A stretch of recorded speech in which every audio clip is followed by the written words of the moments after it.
नमस्ते दोस्तों and welcome back to my YouTube channel. कल हमने चैप्टर नंबर 2 की रिवीजन स्टार्ट कर दी थी, accounts of not for profit concern. हमने टोटल 2 टॉपिक्स रिवाइज किए थे, features of NPO and receipts and payment account. आज हम टाइप्स ऑफ रिसीट्स से रिवाइज करेंगे। चलो तो स्टार्ट करते हैं। There are mainly 2 types of receipts, capital receipt and revenue receipt.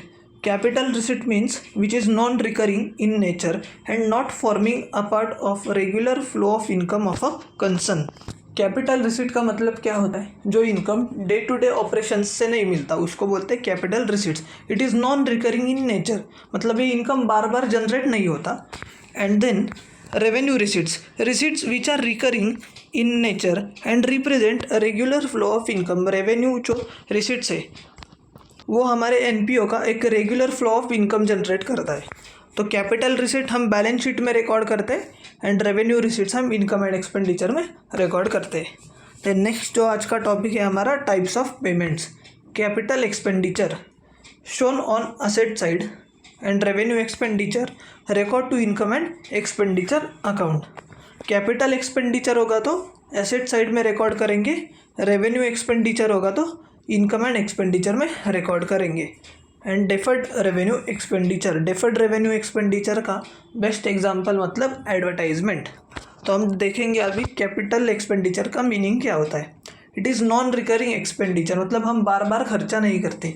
For example हमने कोई असेट परचेस की तो वो हमारे बिजनेस के लिए होगा कैपिटल एक्सपेंडिचर, जिसका लॉन्ग टर्म बेनिफिट होता है बिजनेस के लिए. रेवेन्यू एक्सपेंडिचर रिकरिंग एक्सपेंडिचर, मतलब जो हमारे बिजनेस का डे टू डे खर्चा है उसको बोलते हैं revenue expenditure. And deferred revenue expenditure actually a revenue expenditure. Such expenditure is incurred for receiving benefits for more than 1 year. Example दिया है मैंने advertisement. The next topic, income and expenditure account. It is a nominal account. Income and expenditure account nominal account है. Debit side में expenses record करेंगे, credit side में income record करेंगे. It records only revenue expenses and income of current year only. Income and expenditure account में हम सिर्फ revenue expenses record करेंगे and revenue income record करेंगे, एंड वो भी सिर्फ करंट ईयर के, मतलब प्रीवियस ईयर के ट्रांजैक्शंस नहीं रिकॉर्ड करेंगे, नेक्स्ट ईयर के भी ट्रांजैक्शंस रिकॉर्ड नहीं करेंगे. It is similar to profit and loss account. Income and expenditure account profit and loss account जैसा ही है, मतलब डेबिट साइड में एक्सपेंसेस, क्रेडिट साइड में income. Prepared to find out surplus और डेफिशिएट. सरप्लस मतलब क्या? प्रॉफिट, और डेफिशिएट मतलब लॉस. सरप्लस और deficit is transferred to capital fund. जो भी इनकम एंड एक्सपेंडिचर अकाउंट में सरप्लस आएगा या डेफिशिएट आएगा वो हम कैपिटल फंड में ट्रांसफ़र करेंगे, मतलब बैलेंस शीट के लाइबिलिटी साइड में. देन नेक्स्ट जो हमारा टॉपिक है आज का, income. Only revenue incomes or gains of the current period are credited. Income and expenditure account में इनकम साइड में रेवेन्यू जो इनकम है बिजनेस का और वो भी करंट ईयर का, सिर्फ वही क्रेडिट करेंगे. एक्सपेंडिचर, ओनली रेवेन्यू एक्सपेंसेस और losses of current year are debited, मतलब जितने भी रेवेन्यू एक्सपेंसेस है वो भी करंट ईयर के सिर्फ वो डेबिट करेंगे इनकम एंड एक्सपेंडिचर अकाउंट में. देन नेक्स्ट जो आज का पॉइंट है हमारा, balance sheet. It is a statement of assets and liabilities. ये आपको पता है बैलेंस शीट में असेट्स होते हैं और लाइबिलिटीज़ होते हैं. The balance sheet of non trading organisation is similar to a balance sheet of sole trading concern. The excess of assets over liabilities is termed as capital fund. Assets ज़्यादा है, liabilities कम है, जो इनका difference है उसको हम capital fund बोलेंगे.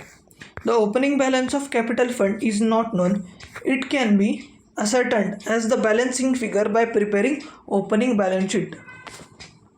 अगर आपको ओपनिंग बैलेंस नहीं पता कैपिटल फंड का तो हमें ओपनिंग बैलेंस शीट प्रिपेयर करके वो कैलकुलेट करना होगा. नेक्स्ट जो आज का हमारा पॉइंट है, capital fund shown on the liability side of balance sheet. Capital fund कहाँ पे आएगा? बैलेंस शीट के लाइबिलिटी साइड में. The net surplus is added in the capital fund and deficit is deducted from capital fund. अगर surplus होगा तो capital fund में add करेंगे, अगर डेफिशिएट होगा तो कैपिटल फंड से माइनस करेंगे. अभी हम फॉर्मेट देखेंगे इनकम एंड एक्सपेंडिचर अकाउंट का. डेबिट साइड में आएगा एक्सपेंडिचर एंड क्रेडिट साइड में आएगा इनकम. सो यस, आज के लिए बस इतना ही. अभी हम कल कंटिन्यू करेंगे अगला टॉपिक। अगर आपको ये वीडियो पसंद आया होगा तो लाइक कीजिए और चैनल को सब्सक्राइब कीजिए और अपने दोस्तों के साथ भी ज़रूर शेयर कीजिए। Tata bye bye.